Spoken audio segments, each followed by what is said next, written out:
In today's video, learn the 5-step formula that I use to create awesome neo-soul guitar riffs. Enjoy.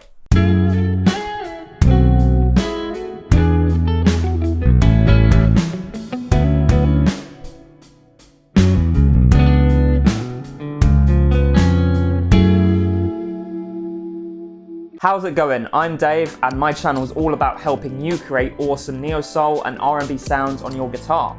So if you're new here and that sounds like your kind of thing, make sure you click that subscribe button and you hit that notification bell so that you're notified every single time I release a new video. So in today's video, I'm going to be showing you the 5-step process I used to write neo-soul riffs.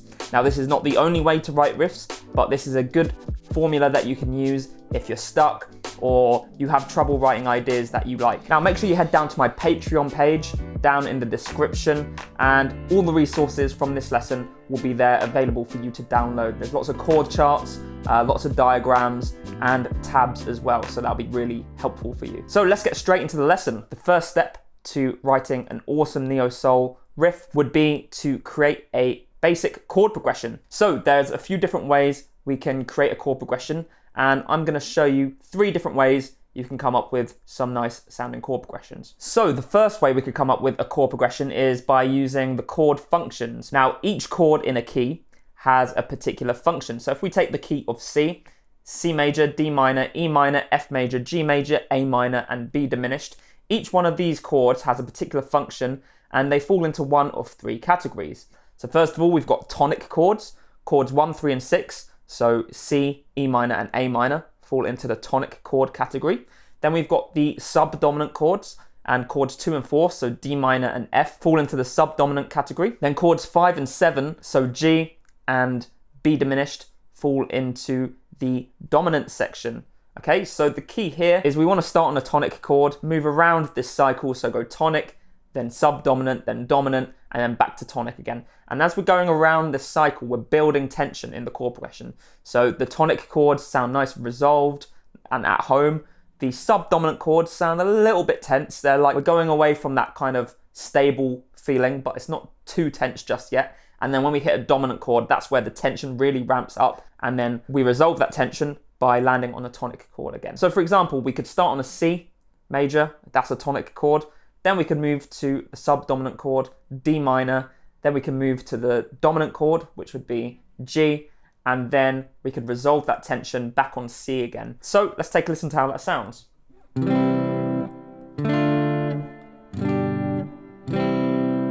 Great stuff. If we want to play in a minor key, for example, we could just use chord 6 as our tonic chord. We could start on A minor, move to the subdominant chord, which would be F, and then maybe move to the dominant chord, which would be G again. I like to use chord 5 more than I like to use chord 7 because chord 7 is a little bit weaker.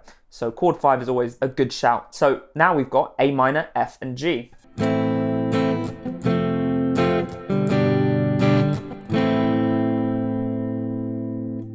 Okay, and then you could also use more than one chord from each section. So we could go 1, then 6 in the tonic section. Then we could go 2, 4 in the subdominant section, and then 5 in the dominant section, and finish back on 1 or 6. So that's the first way of creating a chord progression. That's not what I did for the riff that you heard in the beginning. We'll get to that in a minute, but there's one more way we can create another chord progression. That's not the way I used in the example, and that is to use the cycle of fourths. Now the cycle of fourths is awesome. We just take any chord in the key, and then the next chord will be the chord a fourth above that in the key. So for example, let's take the key of C again. Let's start on chord number 3. That's E minor. Now the chord a fourth above E minor, E, F, G, A, is A minor. So we're playing E minor, then A minor. Then a fourth above A is D, so we're going to play D minor. Then a fourth above D is D, E, F, G, G major. And then a fourth above G is G, A, B, C, C. And that's C major. So altogether our chord progression would be E minor, A minor, D minor, G, C.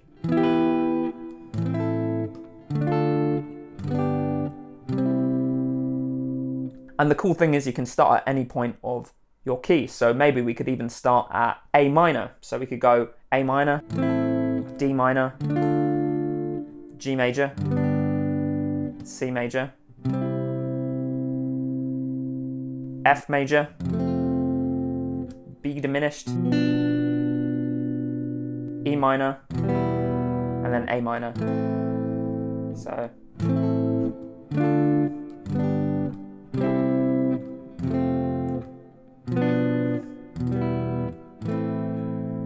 there we go, we've got a really nice sounding chord progression using the cycle of fourths. Now, the final way that I've got for you to create a basic chord progression is to create a stepwise chord progression. And this is really, really easy. We're just playing chords, either forwards or backwards, in order of where they appear in the key. So if we're in the key of C, for example, we could start on chord 4, which is F, and then just work our way down 3, 2, 1, down to C. So F, E minor, D minor, C.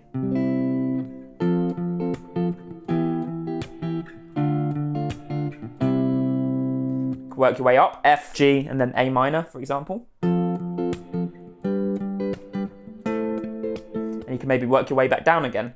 G, F, E minor, D minor, C. Okay. So you've got a lot of options when it comes to stepwise progressions. So I use the stepwise progression for the example that you heard. I'm playing in the key of A, and I start on chord 6, which is F sharp minor. Okay, and I'm just working my way down to chord 3. So we're playing 6, 5, 4, 3. And it's F sharp minor, E major, D major, and then C sharp minor. And then I just repeat that.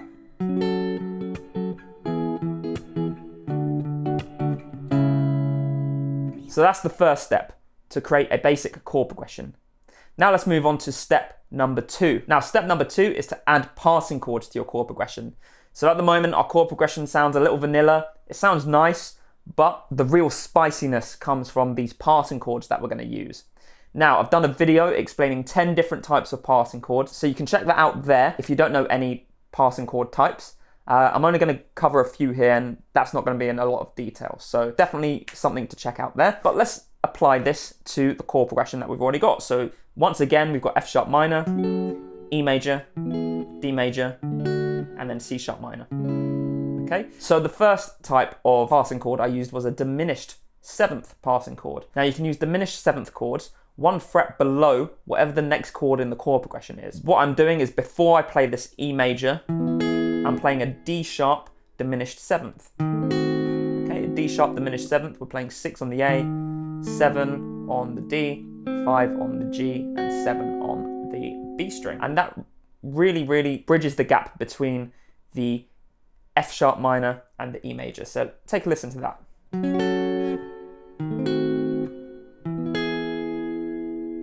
We got a bit of a jazzier kind of flavor to the chord progression now. Now, another kind of passing chord that you could use is a secondary dominant passing. Now, all we're going to do is play a dominant 7th chord 1/5 above whatever the next chord in our chord progression is. So, for example, let's take the D major that appears in our chord progression. Okay, before D major, we're going to play a dominant 7th chord that's a 5th above it. So, a 5th above D is A. So, we're going to play an A7 before we hit the D major. There you go, secondary dominants sound really, really nice. So far we've got F sharp minor, D sharp diminished, E major, A7, and then D major. Okay, then we're going to move to C sharp minor. This is the final chord in our chord progression. And what we could do is we could add another secondary dominant before we go back to our F sharp minor. Just to add a little bit more tension. So a 5th above F sharp is C sharp.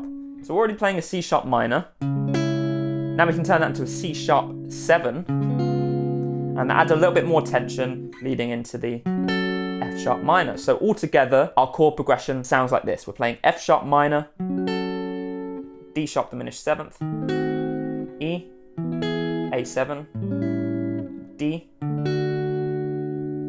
C sharp minor, C sharp 7, and then resolving back on F sharp minor. Awesome, so that's step number 2 to add passing chords into your chord progressions. Let's move on to step number 3 now, and step number 3 is to add extensions and embellishments to your chords. So we're going to take the basic chord progression that we came up with in step 1, and we're just going to embellish these chords a little bit. So first of all, I want you to take a look at this chart here. So on this chart, you can see the 7 chords that appear in a key, and whether they're major or minor, that's at the very left of the chart. Then on the same row of whatever chord you're looking at, you'll see all the other types of chords that you can play and still stay in the key.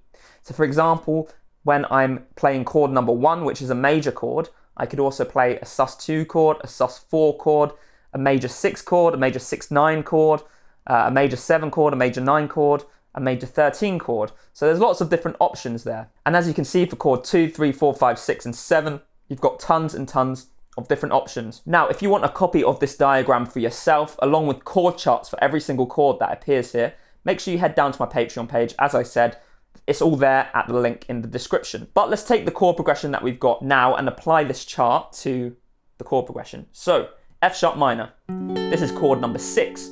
So for chord number 6, we could play minor 7 chord, we could play minor 9 chord, minor 11 chord, but I've decided to play a minor 9 chord. And typically, when you're playing neo-soul, 9th chords really just have that sort of neo-soul sound about them. I don't know what it is, but 9th chords are my go-to.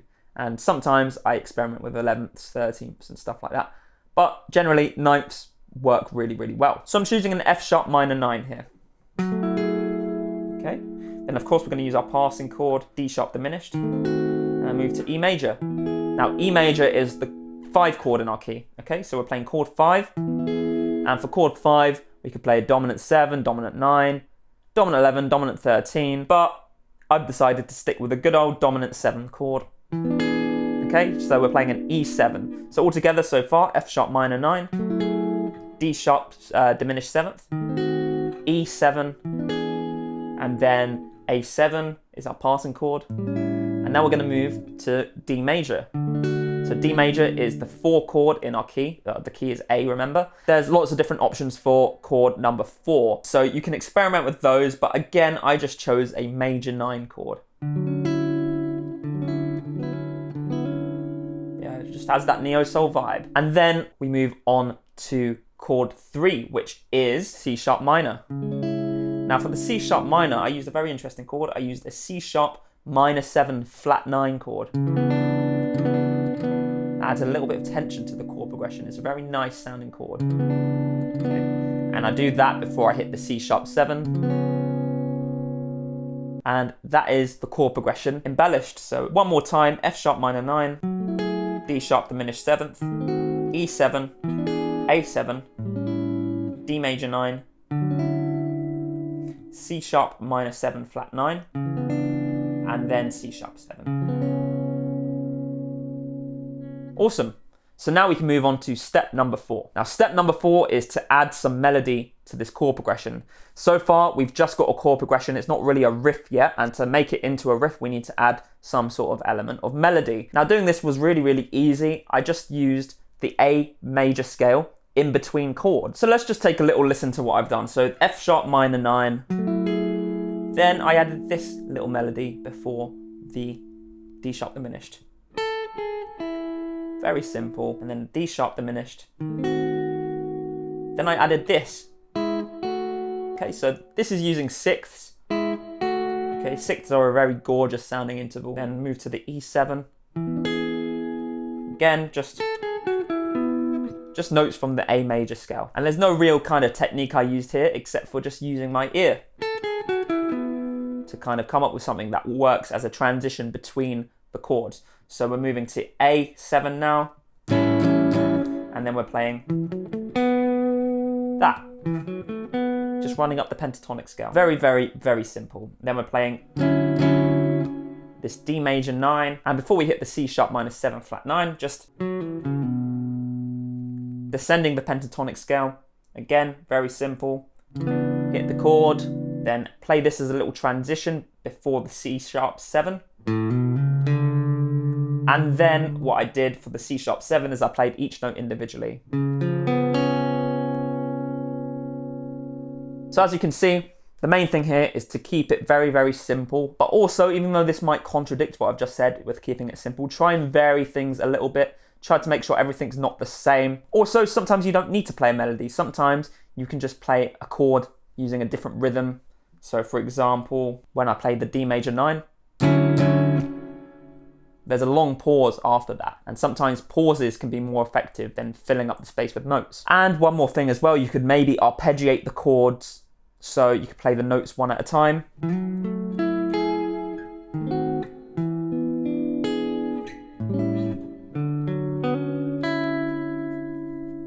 Something a bit like that. Now obviously you don't want to do it for your entire riff, or maybe you do, but there's just some ideas to think about there. Very, very simple. Just use the scale that fits the key that you're playing in, so in this case A major, and experiment with different notes in that scale. So now we move on to step number 5, and this could possibly be the most important step, and this is to add the little details in now. Okay, so we've got a good chord progression, some nice melody in between the chords. Now we need to add things like dynamics, articulation, and all the other little nuances that you can add into your playing. So let's take a look at what I've added. Okay, so starting off with the F sharp minor 9 chord, I've added a nice vibrato to that. So I'm just bending the strings up and down, and you get a really nice sound when you're playing a minor 9 chord there, yeah?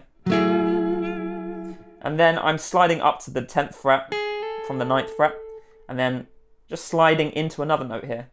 So instead of playing this 9th fret on its own, you can just slide into it. And that sounds just a little bit more pleasant to listen to. And then from there, I'm sliding back down to the 5th fret.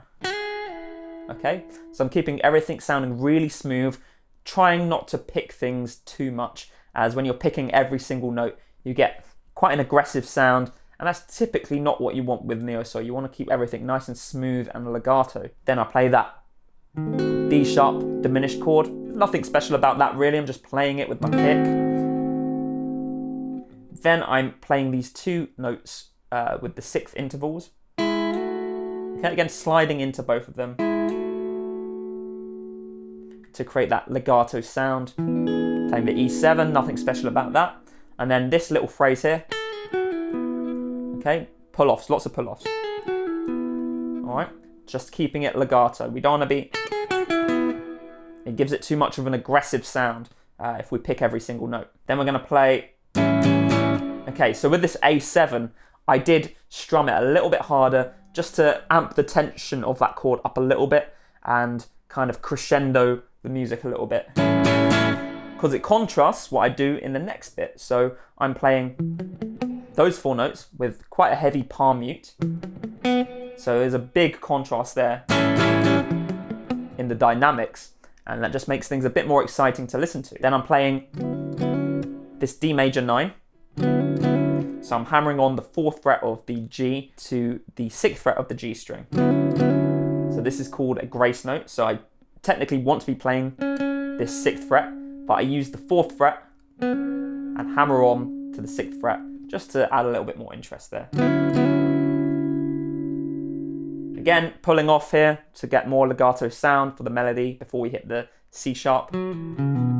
Okay, play the C sharp chord, C sharp minor 7 flat 9.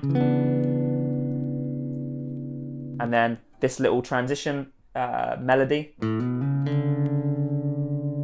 Okay, I'm playing it legato, and also when there's 2 strings being played, I try and let both strings ring out at the same time. So that creates quite a nice dissonant interval, adds a lot of tension to the riff. And then we're going to play this C sharp 7 chord where we play each chord individually and let each note ring out as well. Okay, important to let those notes ring out, because if we didn't, just wouldn't have that smooth sound. Lots of things to think about. So here's a quick list of things to add as little details after you've got your riff sort of written. So you can mess around with the dynamics. You could add some grace notes. Try and think of different techniques you can use to kind of improve the sound of your riffs. So hammer-ons, pull-offs, slides. Another cool technique is the chord quake. I've done a video on the chord quake. You can check the video out there if that sounds like your kind of thing. It's where we make chords sound a bit like this.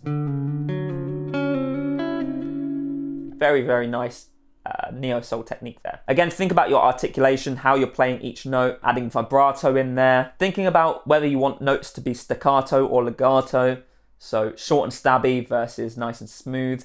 There is a place for staccato notes, but you just have to be careful. Also thinking about if you want to hybrid pick your chords, or just literally play them with a pick, or just all fingers. Okay, different sounds come with each technique. And also palm muting and string muting as well. Okay, so all these different ways to express yourself. Make sure you're using as many of them as possible to vary your riff up and make it sound that bit more impressive, because these little details are what will set your mediocre riffs apart from your more amazing and inspiring sounding riffs. That's the lesson for today, my 5-step formula for writing neo-soul guitar riffs. So if you enjoyed the video, make sure you click like, let me know what you thought in the comments. Do you have any other techniques that you use when writing riffs? I'd love to hear them and maybe try them out for myself. If you haven't done so already, make sure you subscribe to the channel and click that notification bell so that you're notified every single time I release a new video. And also head to my Patreon page for all the resources from this video. Now, if you want to learn how to improve your chord progressions, make sure you check out my book, Chord Charisma. The first 2 chapters are available for free down in the description as well. So go and check that out, completely free. You've got nothing to lose there. And that's about it, I think. I don't have anything else to plug. So what I'll do is I'll see you in the next video. Make sure you check this video out here if you want to learn some more stuff and watch some more of my videos. And I'll see you there. Have a good one.